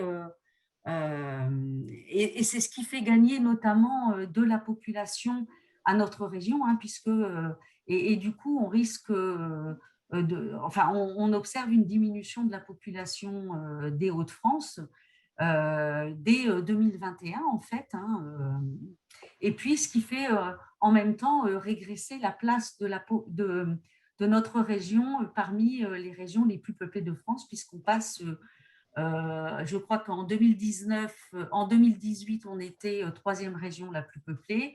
On est passé en 2019 à la quatrième région la plus peuplée et on va passer à la 5e place des régions les plus peuplées là en 2020. Voilà. Donc, notre moteur démographique, en fait, est en train de s'essouffler dangereusement. Dangereusement par rapport à l'économie, c'est ça, les deux sont liés? En tout cas, notre population, même si elle reste plus jeune, alors déjà, on avait effectivement un poids économique bien plus faible qu'un poids démographique, donc peut-être que ça va rééquilibrer, mais enfin voilà, la tendance en matière de démographie n'est pas optimiste. Très bien, on va finir sur cette note peu optimiste sur votre présentation. Merci beaucoup, Lynn. N'hésitez pas encore à poser vos questions dans le chat. Et on va passer maintenant donc à Charlotte Mogard. On revient vers vous sur la deuxième présentation qui est le suivi de l'adoption des mesures de prévention et notamment un focus sur la santé mentale dans les Hauts-de-France durant cette pandémie. Donc effectivement, je vais vous présenter les mesures, le suivi de l'adoption des mesures de prévention et les indicateurs de santé mentale qu'on récupère à partir de l'enquête Covid-Prév qui est mise en place au niveau national. Donc je vais vous présenter rapidement l'enquête Covid-Prév. Donc c'est une enquête qui a été mise en place en mars 2020 par Santé publique France avec le groupe BVA, avec plusieurs vagues d'enquêtes, un sondage via Internet. Les personnes sont questionnées via des questionnaires en ligne, avec des questions qui peuvent évoluer en fonction des vagues d'enquête qui ne sont pas du coup, qui ne sont pas faites au même moment de la pandémie, donc confinement, déconfinement, l'été. Et donc, du coup, l'objectif de cette enquête, c'est de voir l'évolution des comportements, que ce soit tout ce qui est gestes et mesures barrières, mais aussi alimentation, activité physique, et surtout la santé mentale. Donc, tout ce qui peut être état dépressif, anxiété, tout ça au cours de l'épidémie. Donc, par vague, on a un tirage d'un échantillon d'environ 2000 individus qui est fait grâce à la méthode des quotas, pour assurer une représentativité de l'échantillon. Ce sont des individus qui ont plus de 18 ans, donc on ne voit pas les enfants, et qui sont tirés au sort donc en France métropolitaine. Donc là, sur le graphique, vous pouvez voir qu'au total, on a actuellement 23 vagues d'enquête, 24 si on compte celle qui est faite actuellement, qui donc ont été faites de mars 2020 à avril 2021. Les cours correspondent aux hospitalisations en moyenne mobile sur 7 jours et aux admissions en réanimation. Donc, vous pouvez bien voir qu'on a un certain nombre de vagues qui sont faites durant les confinements, mais aussi durant l'été et durant les déconfinements, les regroupements de fêtes de fin d'année, etc. En Hauts-de-France, on a donc à peu près 200 individus qui sont interrogés par vague d'enquête. Et donc, je vais vous montrer les résultats au niveau des Hauts-de-France. Donc, si on regarde au niveau des mesures de prévention, donc là, sur le graphique, vous avez l'évolution des indicateurs d'adoption des mesures d'hygiène. Donc, en violet, on a porté un masque en public. En rose, se laver régulièrement les mains. En bleu, utiliser un mouchoir à usage unique. Et en gris, tousser dans son coude. On voit bien qu'on a une hausse progressive en ce qui concerne le port du masque, puisque de toute façon, au début, on n'avait pas de masque, donc c'est tout à fait logique qu'on ait une hausse. On voit bien que finalement, entre mars 2020 et février 2021, on a plus 66 points, donc ce qui est relativement important. Par contre, en ce qui concerne les 3 autres mesures, on a vraiment un relâchement continu des mesures d'hygiène observées, avec moins 17 points sur le lavage des mains entre mars 2020 et février 2021, moins 9 points sur l'utilisation d'un mouchoir à usage unique, et moins 12 points sur le fait de tousser dans son coude. On observe aussi, en ce qui concerne les indicateurs de limitation des contacts, un relâchement continu. Donc là, sur le graphique, c'est pareil, c'est l'évolution mais cette fois-ci des indicateurs de limitation des contacts. Donc, vous avez 5 indicateurs. En violet, garder une distance d'au moins 1 mètre, puis ça a été augmenté à 2 mètres sur la dernière vague. On a tout ce qui est regroupement et réunion en face à face en bleu clair.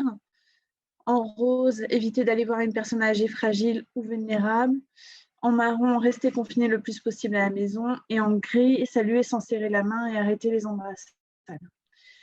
Et donc, du coup, vous pouvez bien voir la baisse sur ces graphiques. Des baisses qui sont beaucoup plus marquées finalement entre avril et septembre 2020. On a en septembre 2020 finalement une personne sur 3 qui évite les regroupements et réunions face à face, ce qui fait vraiment très peu. Moins de 2 personnes sur 10 qui essayent de rester le plus confinées à la maison. On a 30 points de baisse sur la prévalence pour éviter d'aller voir une personne âgée, fragile ou vulnérable. Et sur la distanciation physique, on voit qu'en septembre, il n'y a plus qu'une personne sur 2 qui dit la respecter. Si on analyse les vagues regroupées, donc pour avoir des effectifs plus importants et voir des différences significatives, on voit qu'au déconfinement, donc en mai 2020, on a 7 mesures qui sont en baisse significative, donc, dont par exemple garder une distance d'au moins 1 mètre, éviter les regroupements et réunions en face à face. Donc, on a vraiment un relâchement au déconfinement en mai 2020. À l'été 2020, on a encore à nouveau 4 mesures qui sont en baisse significative, dont toujours les regroupements et réunions en face à face, mais également rester confiné le plus possible à la maison.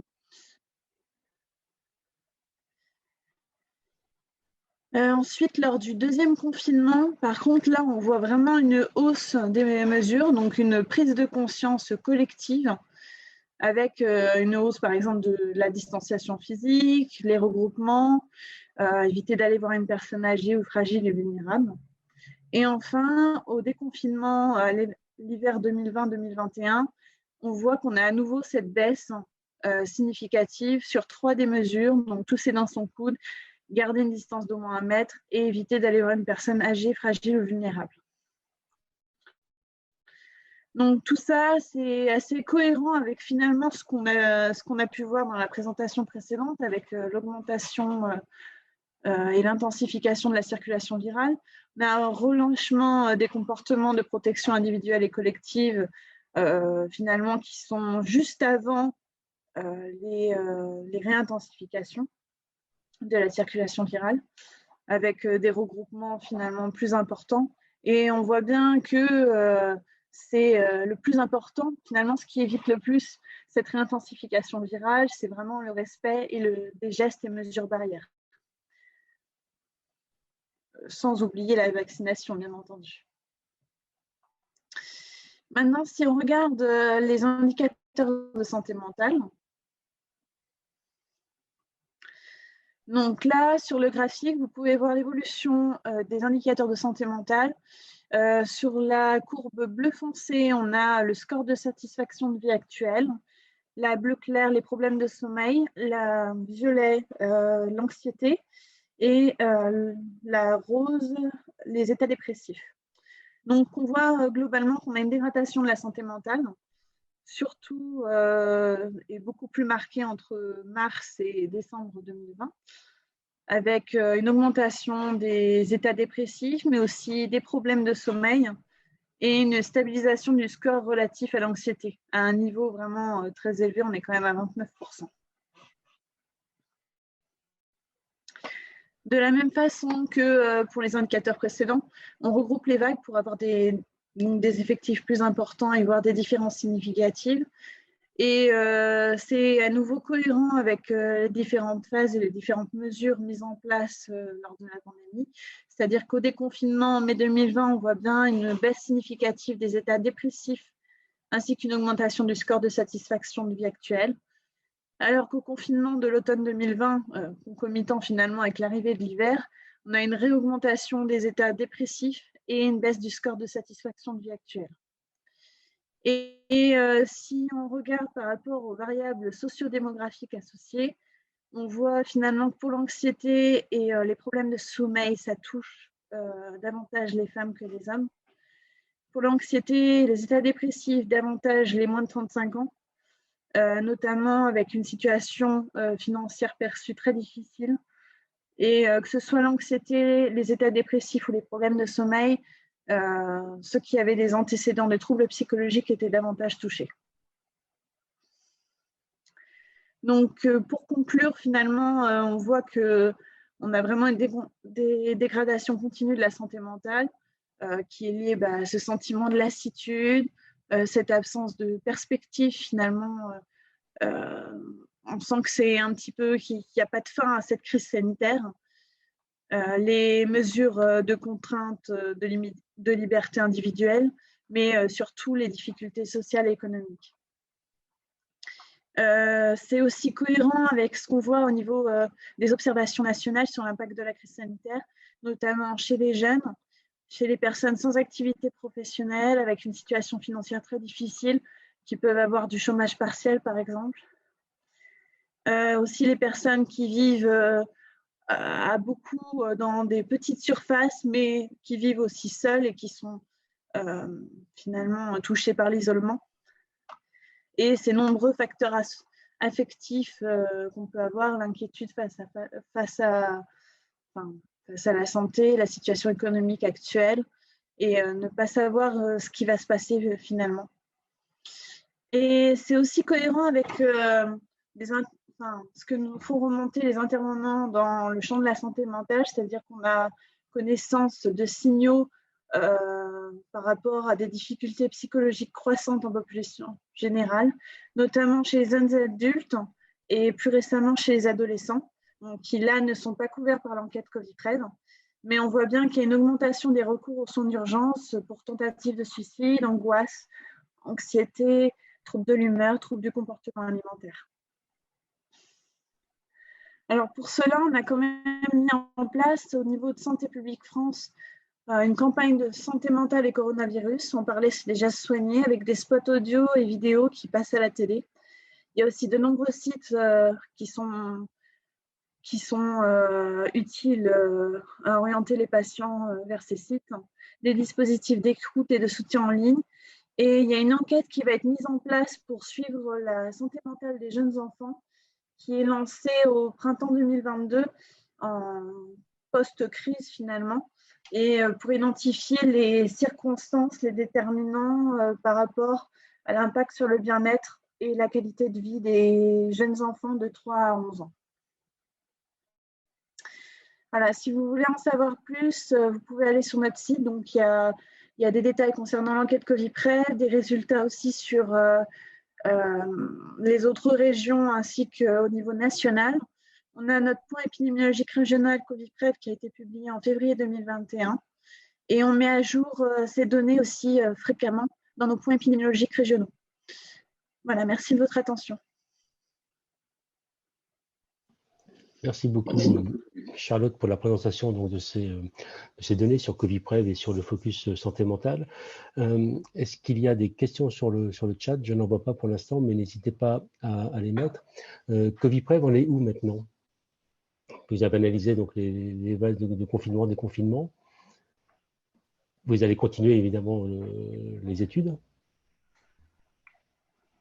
Oui, il y a une vague d'ailleurs en mai 2021. Je crois que j'ai pas les dates, mais il me semble que c'est là ou c'était la semaine dernière. Donc on a bientôt les résultats. Là, je vous ai présenté que les données qui ont vraiment été analysées jusque-là en Hauts-de-France. On n'a pas encore tout analysé des dernières vagues d'enquête. D'accord. Et est-ce que c'est les mêmes personnes qui sont interrogées dans les différentes vagues ou est-ce que c'est des personnes complètement différentes? Est-ce qu'on est plutôt sur une étude longitudinale? Oui et non. Oui et non. En fait, normalement, oui, ce sont bien des personnes différentes. Mais ça peut arriver qu'il y ait des personnes en commun dans les vagues, mais elles sont retirées des vagues d'enquête. D'accord, donc c'est à chaque fois des analyses si elles sont en commun. D'accord, donc c'est à chaque fois des enquêtes ponctuelles, transversales qui sont menées en différentes vagues. Alors, il y a une question, voilà, une question de Laurent Duquesne du Bassin Minier, Mission Bassin Minier, qui nous demande s'il y aura des zooms sur certains territoires de la région. Alors, on n'a pas les données précises sur l'adresse des personnes qui répondent, c'est anonyme. Enfin, on n'a pas de données précises, donc on peut pas cibler précisément sur des territoires de la région. Et de plus, on a, si je peux dire aussi, que 200 individus dans les Hauts-de-France. Donc, si on devait cibler sur une région sur une partie de la région, on descendrait des effectifs trop faibles pour voir vraiment quelque chose. Oui, parce qu'on est bien sur une enquête nationale, représentative au niveau national, et effectivement, on n'a pas de focus sur les territoires, mais est-ce que c'est quelque chose qui peut être possible à faire uniquement en Hauts-de-France, par exemple, une enquête qui serait menée par Santé publique France ou l'ARS uniquement sur la région et sur les territoires de la région? Est-ce que c'est prévu? Est-ce qu'il y a des choses qui sont imaginées? Pas à ma connaissance. Après, je peux me renseigner, mais c'est tout à fait envisageable. Après, ce n'est pas prévu pour le moment. D'accord, donc on restera avec la vision nationale et puis un focus régional avec 200 personnes interviewées à chaque fois par vague. Très bien. Après, même si ce n'est pas prévu, même si l'échantillon est représentatif au niveau national, on voit quand même, on regarde quand même en Hauts-de-France si c'est représentatif. Et ça nous permet quand même d'avoir une visibilité sur ce qui se passe en Hauts-de-France, puisque ce n'est pas la même chose quand on regarde au niveau national et au niveau des Hauts-de-France. Par exemple, au début, début de l'année 2021, on a vu qu'il y avait vraiment un relâchement des mesures barrières qu'on ne voyait pas finalement au niveau national, parce que c'était caché finalement avec toutes les régions et sur les données des individus. Donc on voit quand même quelque chose. D'accord, et donc on va bien noter avec ce nouveau déconfinement, qui ne s'appelle pas déconfinement d'ailleurs, puisqu'il ne suit pas un confinement qui ne s'appelle pas confinement, et donc on va voir comment la situation va évoluer effectivement dans les semaines qui viennent avec la nouvelle enquête Coviprev qui est en cours. Écoutez, je ne sais pas s'il y a d'autres questions dans le chat, pour l'instant je n'en vois pas. Donc, en tout cas, merci beaucoup Lynn, merci beaucoup Charlotte, et puis Thibault, on le remerciera quand on le retrouvera plus tard de vos interventions. Je vous ai mis dans le chat les adresses mail où vous allez, internet pardon, où vous allez pouvoir retrouver donc la vidéo du webinaire d'aujourd'hui avec les PowerPoint donc sur le site de la plateforme. Vous avez l'adresse internet dans le chat et vous avez aussi l'adresse internet pour vous abonner à la lettre électronique de la plateforme dans laquelle vous retrouverez dans le numéro de juin aussi une analyse résumée de ce qui s'est dit aujourd'hui et dans les 4 webinaires qui vont suivre. Je vous rappelle que le prochain webinaire donc aura lieu la semaine prochaine et sera justement sur l'impact sanitaire de la crise. Et puis nous en aurons 3 en juin, sur l'impact social, sur l'impact économique, et nous conclurons le 24 juin par une table ronde entre philosophes qui vont essayer de nous dire tout ce qu'ils pensent de ce qui s'est passé durant cette crise sanitaire, évidemment du point de vue philosophique, donc en prenant un peu de hauteur. Là, on était vraiment calé sur les données épidémiques aujourd'hui, et puis on sera sur les impacts les 3 prochaines fois. Donc, vraiment prendre de la hauteur sur comment est-ce qu'on peut expliquer ce qui s'est passé et comment les gens ont pu ressentir et expliquer comment ces sentiments, ces perceptions par rapport à la crise.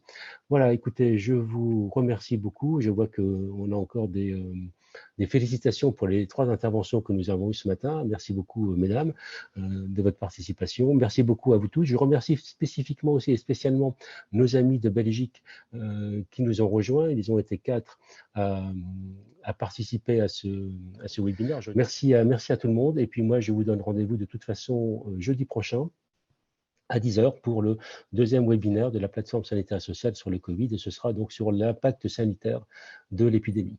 Merci beaucoup et à bientôt.